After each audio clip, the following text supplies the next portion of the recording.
এই যে মাটির হাঁড়ির রান্না, এটা মুরগি। আর এই পাশটা একটু সজনে পাতা দিলাম। সজনে পাতাটা তুলে দেখি তো কেমন হলো। আর এই পাশটাতে মুরগি দিলাম।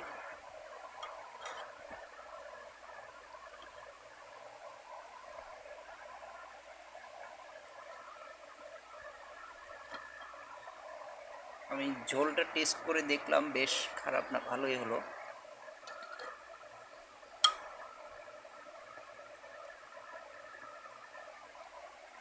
আর পাশে বেলের শরবত রাখলাম, আবার এই পাশে সজনে ডাঁটা। তো খাবারটা দেখি কেমন হলো, নিজ হাতে রান্না।